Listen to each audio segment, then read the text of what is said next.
ہم کریں گے ہر مظلوم کی حمایت۔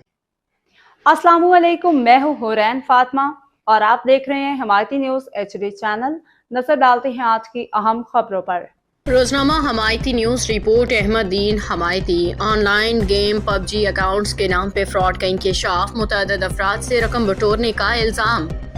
ایک چونکا دینے والی واقعے میں انکشاف ہوا ہے کہ ایک شخص آن لائن گیم PUBG کے اکاؤنٹس فروخت کرنے کے نام پہ شہریوں کو دھوکہ دے کے رقم بٹور رہا ہے۔ متاثرہ افراد کے مطابق ملزم سوشل میڈیا کے ذریعے لوگوں سے رابطہ کرتا ہے اور کم قیمت پہ قیمتی گیم اکاؤنٹس فروخت کرنے کی پیشکش کرتا ہے۔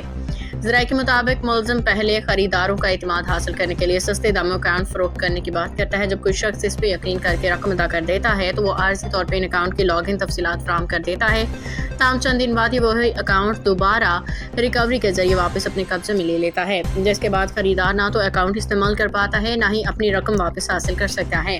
متاثرین کا کہنا ہے کہ ملزم روزانہ اسی طریقے سے کئی لوگوں کا نشانہ بناتا ہے، سوشل میڈیا پلیٹ فارمز پہ مختلف ناموں سے اپنی سرگرمیاں جاری رکھے ہوئے ہے۔ متعدد افراد اپنی محنت کی کمائی سے محروم ہو چکے ہیں، مگر اب تک معاملے پہ کوئی واضح قانونی کارروائی سامنے نہیں آئی۔ ماہرین کا کہنا ہے کہ آن لائن گیمز اور ڈیجیٹل اکاؤنٹس کی خرید و فروخت میں دھوکہ دہی کے واقعات تیزی سے بڑھ رہی ہیں، جس کے باعث نوجوان کم عمر افراد زیادہ تر متاثر ہو رہے ہیں۔ عوام کو چاہیے کہ وہ غیر معروف افراد سے آن لائن لین دین سے گریز کریں، صرف مستند پلیٹ فارمز کا استعمال کریں۔ قانونی پہلو: قانونی ماہرین کے مطابق اس طرح کے عمل پاکستان کے سائبر کرائم قوانین کے تحت جرم ہے۔ پاکستان الیکٹرانک کرائمز ایکٹ پیکا 2016 کے تحت دفعہ 13 الیکٹرانک فراڈ کے مطابق کسی شخص کو آن لائن دھوکہ دے کے مالی فائدہ حاصل کرنا قابل سزا جرم ہے۔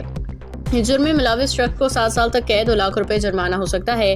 متاثرہ افراد اس طرح کے فراڈ کے خلاف federal investigation agency FIA cyber crime wing میں شکایت درج کرا سکتے ہیں۔ قانونی ماہرین کا کہنا ہے کہ اگر متاثرہ افراد ثبوت کے ساتھ شکایت درج کرائیں تو ایسے فراڈی عناصر کے خلاف کارروائی ممکن ہے، انہیں قانون کی کٹہری میں لایا جا سکتا ہے۔ ڈیجیٹل دور میں جہاں آن لائن سہولیات بڑھ رہی ہیں، وہیں سائبر فراڈ کے واقعات میں بھی تیزی سے بڑھ رہی ہیں۔ نوجوان نسل خصوصاً آن لائن گیمز کی دنیا میں زیادہ سرگرم ہے، جس کا فائدہ اٹھاتے ہوئے بعض عناصر سادہ لو افراد کو نشانہ بنا رہے ہیں۔ ضرورت اس امر کی ہے کہ حکومت سائبر کرائم کے خلاف آگاہی مہم کو مزید مؤثر بنائے، سوشل میڈیا پلیٹ فارمز کے ذریعے ہونے والے فراڈ پہ سخت نظر رکھی جائے۔ ساتھ ہی عوام کو بھی چاہیے کہ وہ لالچ میں آ کے کسی غیر معروف شخص پہ اعتماد نہ کرے۔ اگر شہری بر وقت شکایت درج کرائیں، ثبوت فراہم محفوظ رکھیں تو ایسے جرائم پیشہ افراد کو قانون کے شکنجے میں لانا ممکن ہو سکتا ہے۔ عوام کا مطالبہ ہے کہ حکام اس معاملے کا فوری نوٹس لیں، آن لائن فراڈ میں ملوث عناصر کے خلاف سخت کارروائی عمل میں لائی جائے، شہریوں کا اعتماد بحال کریں۔ باخبر رہیے ہر جگہ ہر وقت، جانیے ملکی و غیر ملکی حالات و واقعات یقین کے ساتھ۔